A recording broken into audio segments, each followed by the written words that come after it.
Hi friends, welcome to my channel. எல்லாரும் எப்படி இருக்கிறீங்க? இன்னைக்கு நம்ம வீடியோவில் என்ன பார்க்க போகிறோம் அப்படின்னா, நம்ம ஏற்கனவே வந்துட்டு ஒரு வீடியோ போட்டிருந்தோம், பூ பறிக்கலாம் வாங்க அப்படின்னு சொல்லிட்டு. நீங்கள் பிளேலிஸ்ட்டில் போய் செக் பண்ணி பார்த்தீங்கன்னா தெரியும். எங்கள் வீட்டு தோட்டத்தில் நான் 2 வெரைட்டியான வந்துட்டு இந்த காக்கரட்டா பூச்செடி வந்து வச்சுருக்கிறேங்க. அது ஹைப்ரிட்டி வந்து எப்படி இருக்கும், நார்மல் காக்கரட்டா பூ எப்படி இருக்கும் அப்படிங்கிறத இன்றைக்கி நம்ம வந்து வீடியோவில் வந்து பார்க்க போகிறோம். வாங்க போய் பார்த்துருவோம். இது வந்து பார்த்திங்கன்னா, இது வந்து ஹைப்ரிட்டியில் உள்ள காக்கரட்டான் பூங்க. இதோட பதிய வந்து பார்த்திங்கன்னா, ராமேஸ்வரத்துலேருந்து அம்மா எனக்கு வந்து வாங்கி கொடுத்துருந்தாங்க. இந்த செடி வந்து வச்சு பார்த்திங்கன்னா ஒரு 4 வருஷம் ஆயிடுச்சு. இப்போ இது ஒரு செடி தாங்க இவ்வளோ தூரத்துக்கு வந்து படர்ந்து இருக்குது.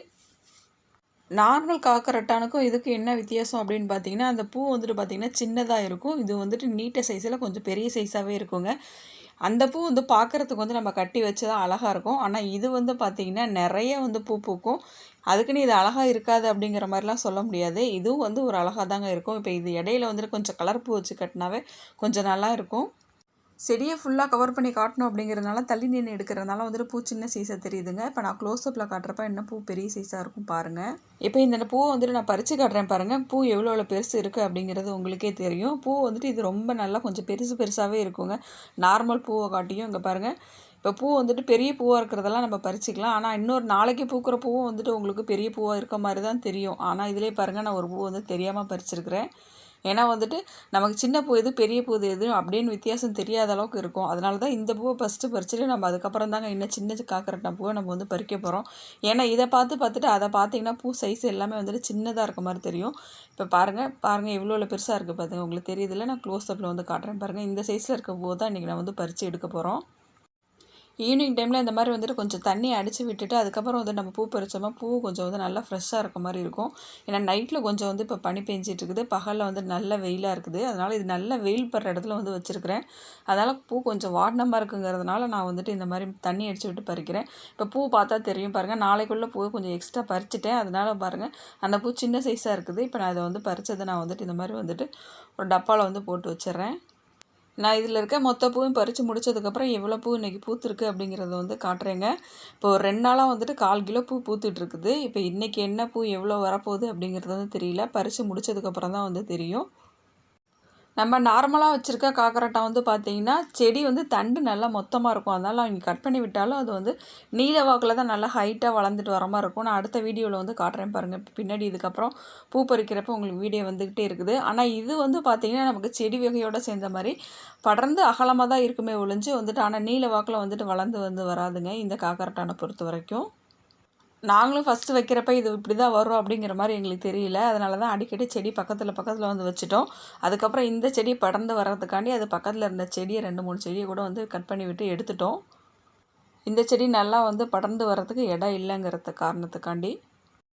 செடி வந்து கொஞ்சம் முத்துற வரைக்கும் பார்த்திங்கன்னா உங்களுக்கு வந்து பூ கொஞ்சம் கம்மியாக தாங்க கிடைக்கும். ஒரு 2 வருஷம் 3 வருஷம் இந்த மாதிரி வந்து போயிடுச்சுனாவே வந்து நிறைய வந்து பூ பூக்க ஆரம்பிக்கும். ஏன்னா செடி முத்திருச்சுனாவே வந்துட்டு உங்களுக்கு நிறைய பூ வந்துட்டு பூக்க ஆரம்பிச்சிரும்.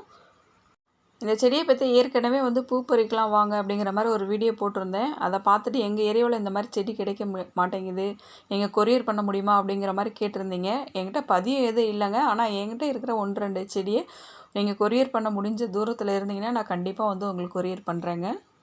இப்போ ஒரு 3 நாளாக வந்து பார்த்திங்கன்னா ஒரு 1/4 கிலோ அளவுக்கு பூத்துட்டு இருந்துச்சு. இன்றைக்கி வந்துட்டு கொஞ்சமாக வந்து கொஞ்சம் கம்மியாக கிடச்சிருக்கு. கொஞ்சம் கம்மியானா என்ன, ஒரு 200 கிராம் அளவுக்கு இருக்குது. நம்ம பறிச்சிருக்க பூ பாருங்கள், இந்த அளவில் தான் இருக்குது. இந்த மாதிரி வந்துட்டு பெரிய டப்பாவில் வச்சுருக்கனால உங்களுக்கு பூ வந்துட்டு கம்மியாக இருக்க மாதிரி இருக்குது. ஒரு 1/4 கிலோவில் இல்லைங்க, ஒரு 200 கிராம் அளவுக்கு வந்துட்டு நமக்கு இன்றைக்கி வந்து பூ கிடச்சிருக்குது. இங்கே பாருங்கள், இதுதான் வந்துட்டு நார்மல் காக்கரட்டான் பூச்செடிங்க. இது எல்லா ஏரியாவிலையும் கிடைக்கிது அப்படிங்கிற மாதிரி வந்து சொல்கிறாங்க.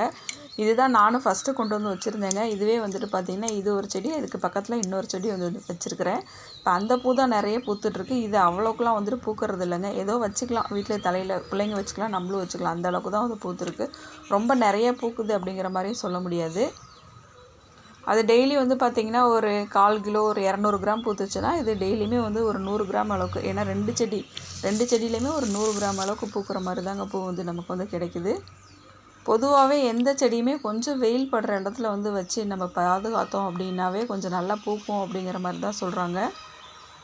நான் வச்சுருக்க இந்த 2 செடியுமே வந்துட்டு பார்த்திங்கன்னா கொஞ்சம் வெயில் உள்ள இடத்துல தாங்க இருக்குது. கொஞ்சம் வெளிப்புறத்தில் தான் வந்துட்டு நான் வந்து செடியை வச்சுருக்கிறேன். இப்போ நான் வந்து இந்த பூவை காட்டுறேன் பாருங்கள். இந்த பூ வந்துட்டு இது வந்து கொஞ்சம் வந்து சின்ன சைஸாக இருக்கும். அந்த பூவோட இது வந்து கொஞ்சம் சின்னதாக இருக்கும். இதில் வந்து பார்த்திங்கன்னா நார்மலாக ஒரு ரோஸ் வச்சு கட்டினாவே வந்து நல்லா பார்க்க லுக்கு அழகாக இருக்குங்க.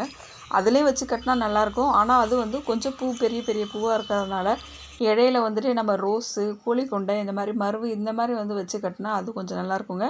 ஆனால் இது பூ சின்னதாக இருக்கிறதுனால இதில் வந்து சிம்பிளாக ஒரு ரோஸ் வச்சு கட்டினா கூட வந்துட்டு நல்லாயிருக்கும். அது பக்கத்துலேயே இருக்க இன்னொரு செடி இது. இந்த செடியை வந்து கட் பண்ணி விட்டது தாங்க பாருங்கள். ஆனால் வந்துட்டு அப்படி நீளமாக தான் வளர்ந்து வரும். இப்படி படர்ந்து அகலமாக வந்து வராது. நமக்கு ஹைட்டாக தாங்க வந்துட்டுருக்கும். ஆனால் அந்த செடியை பொறுத்த வரைக்கும் படர்ந்த மாதிரி தான் வரும் ஒழிஞ்சு இந்த மாதிரி வந்து நமக்கு ஹைட்டாக கிடைக்காது. அது பறிக்கிறது கொஞ்சம் சிரமமாக இருக்கும். ஏன்னா வந்துட்டு அது அகலமாக படர்ந்துருக்கிறதுனால கொஞ்சம் குறிஞ்சி பறிக்கிற மாதிரி இருக்கும். இது வந்து நம்ம கட் பண்ணி விட்டாலும் இந்த தண்டு வந்து நீட்டமாக இருக்கிறதுனால நென்னு வளர்ந்துட்டு தான் போகும். இது பறிக்கிறதும் கொஞ்சம் ஈஸியாக இருக்குங்க. இந்த 2 செடியிலையுமே பார்த்திங்கன்னா மொத்தத்துக்கே வந்துட்டு பார்த்திங்கன்னா ஒரு 100 கிராம் அளவுக்கு வந்துட்டு பூ கிடைக்கிது. அந்தளவுக்கு பூ கிடைக்காது. இது பூ கம்மியாக இருந்தாலும் இது பார்க்க சின்ன சைஸாக அழகாக இருக்கும். என்னை பொறுத்த வரைக்கும் இந்த பூ தாங்க எனக்கு பிடிக்கும். நான் இந்த பூவை தான் வந்துட்டு விரும்பி வைப்பேன். அது அவ்வளோ கூட வந்து விரும்பி வைக்க மாட்டேன். நார்மலாக இந்த செடி தான் நிறைய பேர் வீட்டில் வச்சுருப்பீங்கன்னு நினைக்கிறேன். அந்த செடி இருக்காது அப்படிங்கிற மாதிரி நினைக்கிறேன். ஏன்னா நீங்கள் கமெண்ட்ஸில் கேட்டதை வச்சு நான் இப்போ சொல்கிறேன். இப்போ இந்த செடியிலே வந்து நம்ம வந்து பூவை வந்து பறிக்க ஆரம்பிச்சிருவோங்க. கிட்டத்தட்ட வந்து பார்த்திங்கன்னா இப்போ இந்த 2 செடி அந்த ஒரு செடி பூ பறிக்கிறதுக்கே ஒரு ஈவினிங் டைமில் வந்துட்டு பார்த்திங்கன்னா இந்த செடிக்கு பூ பறிக்கிறதுக்குமே டைம் வந்துட்டு 1 ஹவர் பக்கம் ஆகிடும். ஒரு 4:30 மணி போல் ஸ்டார்ட் பண்ணால் ஒரு 5:30 மணிக்குனாச்சும் அப்போ தாங்க பூவை பறித்து முடிக்க முடியும். இது இல்லாமல் இந்த நம்ம பூ பறிச்சுக்கிட்டே இருக்கிறப்ப இதுக்கு தண்ணி வந்து கொஞ்சம் விட்டுட்டே இருப்போம். ஏன்னா வந்துட்டு இப்போ வெயிலாக இருக்குது. ஈவினிங் டைமில் விட்டால் தான் பூ செடி கொஞ்சம் நல்லா இருக்குங்கிறனால காலையில் விடாமல் சாயந்தரம் தான் இதுக்கு வந்து தண்ணி வந்து பாய்ச்சிட்டு அப்படியே வந்து பூவையும் பறிச்சுட்டு வந்துட்டு போவோம். இந்த பூ பாருங்கள். இப்போ நான் வந்துட்டு பறிச்சுட்டு இதையும் வந்துட்டு பிளேட்டில் வச்சுட்டு இப்போ நான் இது பறித்து முடித்ததுக்கப்புறம் எவ்வளோ பூ நமக்கு வந்திருக்கு அப்படிங்கிறத நான் வந்துட்டு உங்களுக்கு காட்டுறேன். இந்த செடியோட இலையும் பாருங்கள் வித்தியாசமாக இருக்கும். இது வந்து தண்டும் மொத்தமாக இருக்கும். இதோட இலை வந்து பார்த்திங்கன்னா தொட்டு பார்த்திங்கன்னா கொஞ்சம் வந்துட்டு ஹார்டாக இருக்கும். ஆனால் அந்த செடியோட வந்து இலையை நீங்கள் தொட்டு பார்த்திங்கனாலும் சாஃப்டாக தாங்க இருக்கும். அந்த மாதிரி தண்டும் வந்து பார்த்திங்கன்னா இது மொத்தமாக இருக்கும். அது வந்து பார்த்திங்கன்னா மெலிசாக நம்ம செடி வகையோடு சேர்ந்த மாதிரி மெலிசாக இருக்கும். இதுதான் இதுக்குள்ள டிஃப்ரெண்ட்டு. அது மாதிரி பூவும் வந்து பார்த்திங்கன்னா நல்லா டிஃப்ரெண்ட்டாகவே இருக்கும். அது வந்து நல்லா நீட்டாக பெருசாக இருக்கும். அது மாதிரி விரிஞ்சதுக்கப்புறம் அது வந்துட்டு வேறு மாதிரி இருக்கும். இது வந்து விரிஞ்சதுக்கப்புறம் இது வந்து ஒரு மாதிரி இருக்குங்க. ஏற்கனவே இந்த செடியை பற்றி நான் ஒரு வீடியோ போட்டிருந்தேங்க. அதை நிறைய ஃப்ரெண்ட்ஸ் வந்து பார்த்துருந்தீங்க. பார்த்த எல்லாருக்கும் வந்து ரொம்ப நன்றிங்க. நிறைய ஃப்ரெண்ட்ஸ் வந்து இப்போ நம்ம சேனலை சப்ஸ்கிரைப் பண்ணாமல் கூட பார்த்துட்டு இருந்தீங்க. நீங்கள் சப்ஸ்கிரைப் பண்ணி பார்த்தீங்கன்னா இது மாதிரி நிறைய வீடியோ இன்னும் போடுறதுக்கு எனக்கு ஒரு மோட்டிவேஷனாக இருக்கும். நாம் இன்றைக்கி ஃபுல்லுமே வந்து 2 செடியிலையுமே வந்துட்டு பூவை பறித்து எடுத்தாச்சுங்க. நான் வந்து பூவை பறித்து எடுத்ததை பாருங்கள். இந்த மாதிரி வந்துட்டு பவுலில் வந்து வச்சு காட்டுறேன். ஒரு 100 கிராம் அளவுக்கு வந்துட்டு நமக்கு வந்து பூ கிடச்சிருக்குது மொத்தத்துக்குமே. இங்கே பாருங்கள். நான் ஃபஸ்ட்டு வச்சுருக்கிறது பார்த்திங்கன்னா நம்ம ஹைப்ரிட்டி பூவும், இப்போ பக்கத்தில் ரெட் கலரில் வச்சுருக்கிறது வந்து நார்மல் பூவும் நமக்கு வந்து கிடச்சிருக்குங்க. ஓகே ஃப்ரெண்ட்ஸ், இந்த வீடியோ உங்களுக்கு பிடிச்சிருந்துச்சுன்னா சேனலை சப்ஸ்கிரைப் பண்ணிக்கோங்க. அதில் ஆளுங்கிற ஒரு பில் சிம்பிள் இருக்கும். அதை கிளிக் பண்ணால் மறந்துடாதீங்க. அப்போ தாங்க நான் போடுற ஒவ்வொரு வீடியோ உங்களுக்கு நோட்டிஃபிகேஷனாக வரும். தேங்க்ஸ் ஃபார் வாட்சிங்.